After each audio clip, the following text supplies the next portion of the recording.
Welcome to Self-Employed with Piper Phillips, a show about working for yourself. And today we have a very special guest. We have Juliana, who is a publicist and founder of 1111 Media Relations, a boutique PR agency in New York. She reps amazing reality TV show stars, restaurants, all of the above, dermatologists.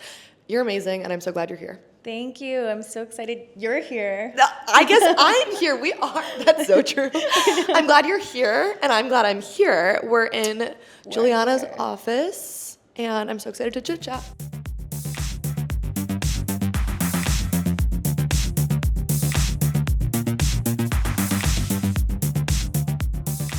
If you guys couldn't tell, we're in Juliana's office right now. She has her lovely Forbes30u30 plaque back there and some other press. It does feel fitting that a publicist has her press in her office. Personal press is important. Yes. Personal branding is important. So I wanted to chat with you because you are someone who you've really carved your own path in your own career here in New York City. I feel like especially PR is such a competitive space, and you've done such a good job of differentiating yourself. I mean, you have, correct me if I'm wrong, but I'm pretty sure you have like reality stars, Love Island, Bachelor clients. Yes, you name it. We work with a lot of different types of clients across different industries. We have, like you said, entertainment, hospitality is a big one, dermatology, beauty, very vast and exciting. That's amazing. Can you describe your career trajectory in 10 seconds or less? 10 seconds or less? No, no. That gives me so much anxiety. It's like the Jeopardy thing. See, now I'm just rambling because I can't do it. Okay, I'll ask it again. Can you briefly describe your career trajectory? 20 seconds or less. She's doing it again. Absolutely. So I interned at a PR agency when I was in college, and then after I graduated, I got hired full-time, worked there for a couple years, learned everything under their leadership. COVID hit, things went crazy, and it was during COVID that I decided to branch out, start my own agency, and the rest is history. That was actually really fascinating. That was like 10 seconds. So that was even better than I asked. How do you make money in New York City?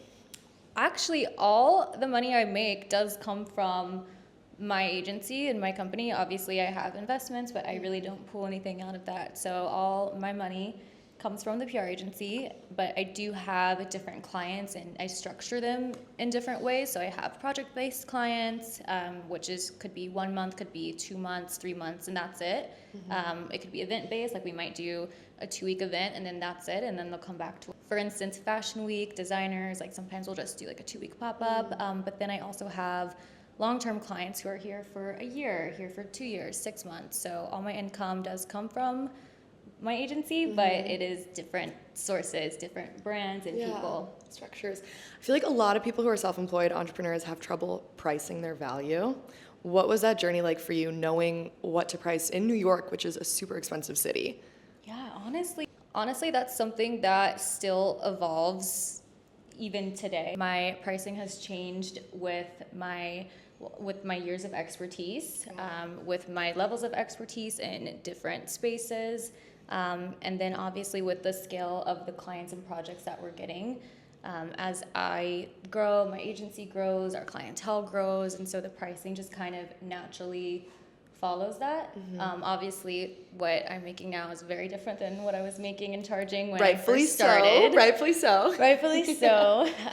But I still think that we're fair. We're still really valuing ourselves, and we're a perfect fit for the clients that do seek our services. So you started working at an agency, and now you're a Forbes30u30 agency owner and self-employed publicist. Did you always know you wanted to work for yourself? Yes, but it wasn't something that I honestly was working towards, which that's so weird to say. I guess maybe it wasn't like anything profound. This all really happened naturally. I was 23 when I quit corporate, so I feel like at 23, never in your mind would you think like, oh, I'm gonna have an agency, or I didn't even know I wanted to do PR. Honestly, when I started working at the agency, I just wanted to work at the same company as my friend, and ended up really liking PR. That's awesome. Wanted to be a broadcast presenter at some point. I wanted to be a host at some point of something. Doing things with media, entertainment, TV. So I didn't really know what my career would look like, but I do know that I always liked to beats to my own drum. Yes. And so I guess I'm not surprised that I'm self-employed, but it wasn't necessarily like my ultimate end-all be-all dream or goal at that stage. What did 10-year-old Juliana want to be when she grew up? I wanted to be Juliana Rancic. My logic in my head was we have the same name. I heard that helps. It helps. Yeah, They wouldn't be confused. It would be a natural transition. We have the same name. People wouldn't have to get used to a different name. So I wanted to be Juliana Rancic. I wanted to be a host of E! News Rundown, like what you're doing right now. That's what I wanted to do. And now it's actually ironic that I'm behind the scenes and happy to support other people doing that and taking that step back and still being in all the fun places, being in all the right places at the right times with the right people, but not front and center, which for me, I actually have found to really love and like. You are a networker. That's something I love about you. I think we're one and the same with that. Because you have to be in the city when you're trying to build your own path. I wanted to ask you, like, what are other qualities that you think are important for someone who wants to start their own business in New York specifically? Ooh, in New York specifically, well, you gotta hustle, be a hustler, be scrappy. Something I really value and appreciate about you is that you are shameless in the best way. Like, DM. It's true. No, DM. That's how we met, I think, actually. Yeah, she DM'd me. Yeah. DM strangers, LinkedIn strangers. Social media is such a great place for connecting. And just like you were so great. You were like, honestly, like, can I buy you coffee? I'd love to like pick your brain. That I respond so well to that, to people who just show initiative in making a human connection. And I think that's a really important quality, is just get yourself out there, make the first move, make the initiative. People are not going to come to you. People are too busy to come to you. No one's going to hand it to you. No. You have to ask for it. You're not going to be on anyone's radar unless you put yourself on their radar. So it's really just putting yourself out there and being outgoing and being curious and open to learning about other people, and we're still friends, and I know. So it's amazing. That is crazy. I was trying to think. I'm like, how did we meet? Did I really just cold DM you? Yeah. And here we are.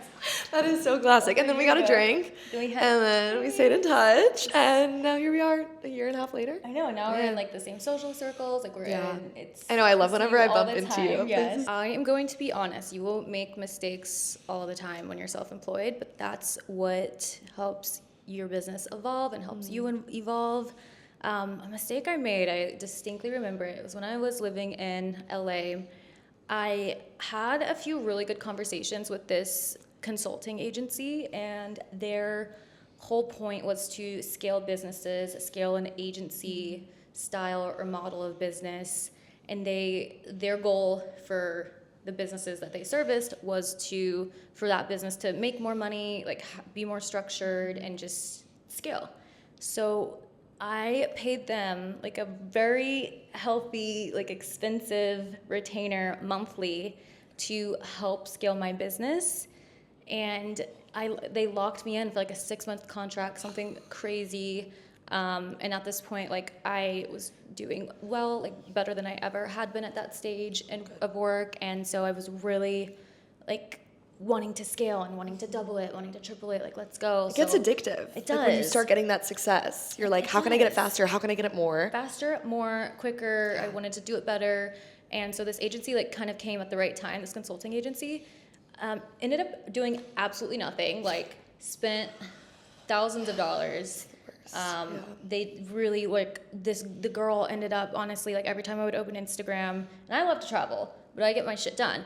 Every time I would open Instagram, she'd be in like Bali or at the spa on like a Tuesday at 2 p.m. or just like I felt like my investment was going to her lifestyle. Yeah. And she was another like female founder, and so I wanted to support that, but it was not the right fit. Ended up wasting thousands of dollars. Thankfully got to break the contract because I had receipts of them not fulfilling their scope of work and their contract. Wow, okay. But yeah, all that money went down the drain, and there were not really a lot of positives from that experience. And you know what though? That's probably something that you only do once. Oh yeah. Like once you have that experience, I feel like every founder, self-employed individual has an experience where they're like sick to their stomach that they wasted thousands of dollars.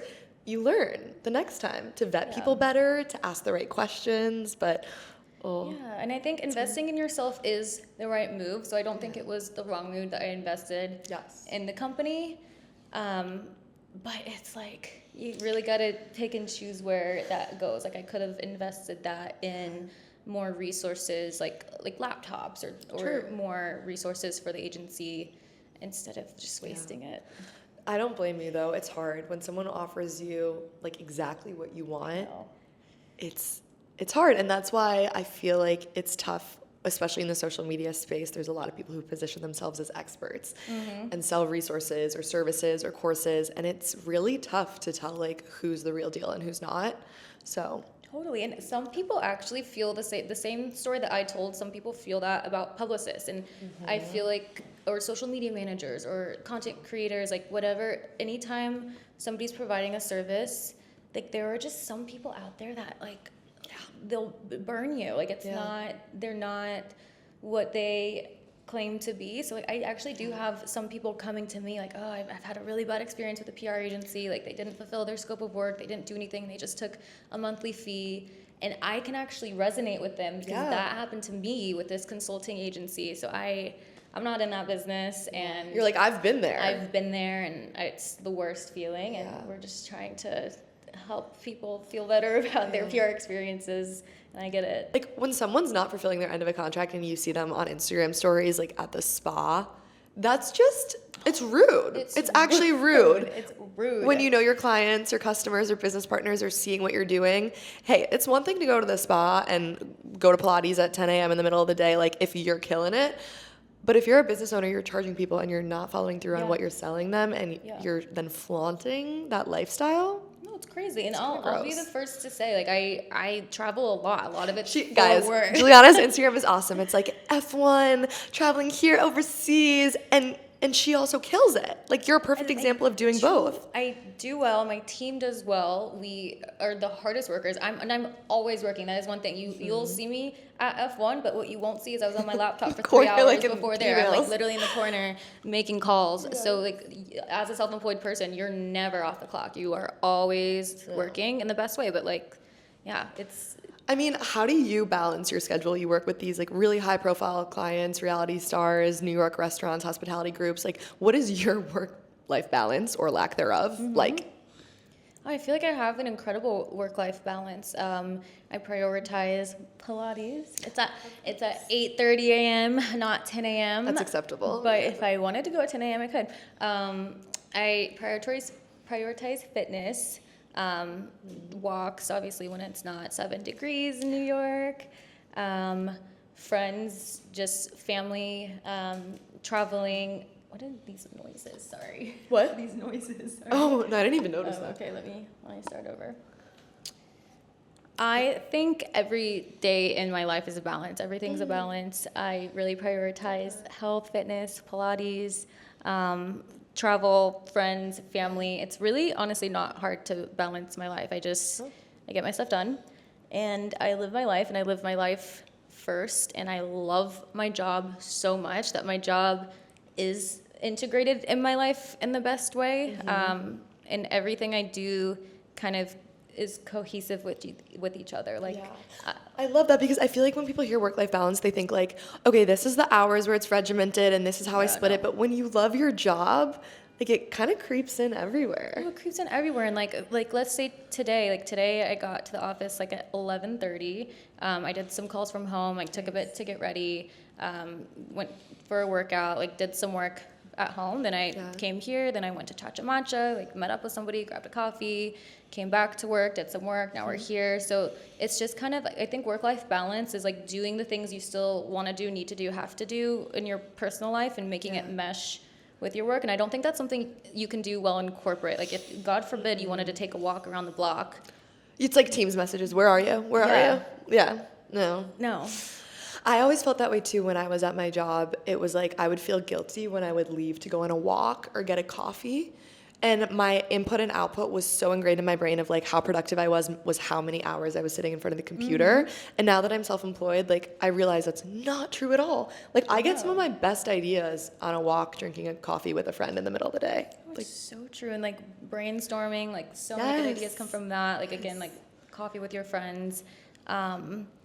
also it's that timeline you mentioned is so like that is so important to me because you do not need to be chained at a desk for 8 hours to get stuff done. You are not productive that way. That is absolutely not productive. Yeah. I could be more productive in 2 hours than I am in 8 hours. It's about like how you use that time and how mindful you are with that time. And I think honestly in corporate jobs, they just want to keep an eye on you and micromanage, and they don't even, it's crazy to me. Obviously we don't have to deal with that anymore. No, which there are pros and cons because, I mean, obviously we talk a lot about the show about like the mistakes and the bad things, but these are the good things. I mean, we talked about it a little bit, but what do you think are the worst parts of being self-employed? Oh my God. I am a creative. I have exciting ideas. I have fun ideas. I didn't start a company to know how to do taxes, to know how to do employment benefits and contractors and 1099s and... Is that stuff that you outsource then, or did you figure it out? I outsourced it, but at first I was figuring it out, and that's not, I can't figure that out. So then you outsource it. And that's also a good tip is like, if you can't do something well or right, your time and money is better spent outsourcing it to give you that time back in your day and that peace of mind. I was killing myself doing all of this stuff and doing it wrong and not understanding how to do it. So I think the cons are, for me, for other people, like they might be good at this, but for me, I'm good at the creative stuff, and then the more like structural things, like dealing with the taxes and the contracting, and that's really more difficult for me. So those are things that like you don't have to worry about when you're at a corporate job. Like that's also like if they match your 401k, like everything now comes from me. Or like I would spend my old boss's company card anytime to like wine and dine media or like wine and dine The company card influencers. is us. The company card is We my are bank. the company card. I am the company card. You're the company card. It's a lot less fun to swipe the company card when it's connected to your bank account. Not fun. Or like at the corporate PR agency, like if it was an editor's birthday or like an influencer's birthday, we'd send like some grand floral scheme or take them to the spa or the spa. For $500. Like for $500. You're like, oh, and I'm like, you're getting a card. So that's a con is that everything's coming from your pocket, and sometimes it's hard to see that money go. Yeah. But it takes money to make money. Yes. That's what we say. I am right? a firm believer of like giving, and like good vibes and energy come to you if you like invest it in others positively. I love that. And it can be so lonely, especially when you first start your journey into self-employment. I don't know if you feel that way, but like I was very overwhelmed. When I quit my corporate job, I did think I was going to get another job. Yeah. And then I accidentally just kind of fell into being a content creator full time, and now we're doing this obviously. And it like there were months where I just was unsure of what I was doing. And it was the people, I mean, like you, like other people in my network that I looked to as examples of great self-employed people or great business owners that honestly like, kept me going. Yeah, no, that's so true. Finding a community of other self-employed people is so important. And sometimes like we'll meet up to do like coffee dates, like we'll work or like we'll work from Soho House, or like I rep a bunch of restaurants, so we'll work from the restaurants together. So sometimes like collaborating with other self-employed people, just sharing a space with them while you're working, just helps take that loneliness away. Yeah. And we're going to get into, guys, if you haven't seen yet, Juliana's office tour. It's beautiful, a beautiful space. So I can imagine that's helpful too. So helpful. To have a space, unlike me who's working from my kitchen table. But that's temporary. we will figure that out. Okay, a couple more questions for you. You work with a lot of cool different clients. You work with big reality stars, big restaurants. What's your favorite type of client to work with? I can't answer that, Piper. I knew you were going to say that. How is it different? Publicist, Piper. I can't answer that. No comment. Okay, I will say that I'm a publicist because I love working with people. So anything that has to do with people, which is everything, like the restaurants, I love working at the restaurants because it's a fun environment. I love all the people that work there. I love working with experts, so like my dermatologist clients, my reality stars, thought leaders, CEOs. It's just fun working with the people behind the brands or the people that are the brands. So anything that has to do with just connection to other people, I really, really love and enjoy about my job. I love that. That was a very PR approved answer. That's awesome.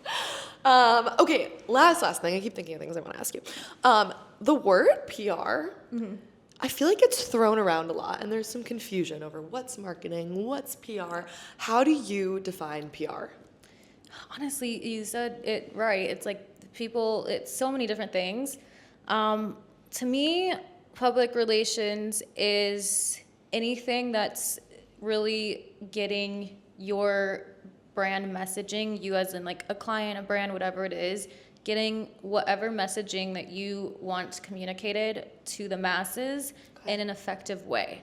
So that could be through social media, through an article, through a broadcast channel. It could be launching a new brand. It could be a promotion of an existing menu item from a restaurant. It could be a book launch from a reality star, whatever it is. It's just, I think PR is getting messaging to the masses effectively. I like that. Okay, makes sense. And no one forgets their first. So, what was your first client, and what did it feel like getting that first client that was just your own? Yeah. Okay. Well, this is exciting. My first client is still my client to this day. Wow, that speaks volumes about your business and your quality of work. And I love her so much. Her name is Dr. Jeanette Graff, and she is a board-certified dermatologist in New York, and she's incredible. She's a goat. She's OG. She's Is that why your one of the skin is best. so good? Yes, I have a lot of. Thank you. I thank you. But I take pride. I take pride in my good skin because it would be embarrassing if I had dermatologist clients and have bad skin. You can't do and that. I didn't have my shit together. Yes. Yeah, she's great. She is my longest standing client, and we really work together well. She had over 100 articles last year in top tier media outlets. We're talking Vogue, Allure, Harper's Bazaar. Like, she kills it, and we kill it for her, and it's so fun working with her. What's your biggest advice for someone who hates their job right now, is sitting in their corporate 9-to-5, and wants to work for themselves? Absolutely. I feel like a lot of people fantasize with those ideas. Yeah.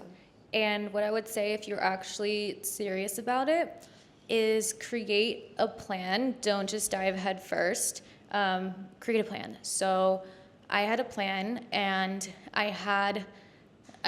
for my agency model, I contracted people for 6 months while I still had my job. So I didn't just leave and have no idea where my money was going to come from. I still had my job, took a few clients in secrecy. So you were working your full-time job and kind of like starting your side hustle that turned into your full-time. Which is what everyone does when they're leaving corporate. But it was my journey. It was my journey.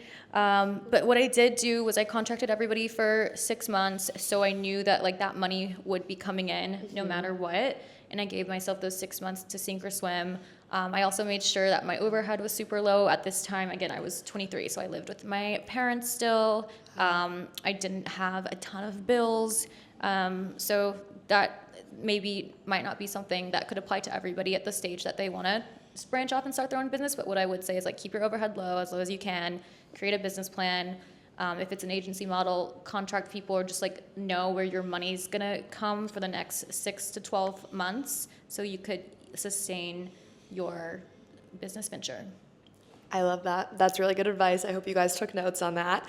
Juliana, thank you so much for being here. Thank you for sharing your self-employed stories with everyone. And where can people find you? You can find me on Instagram or at my website, 1111mediarelations.com.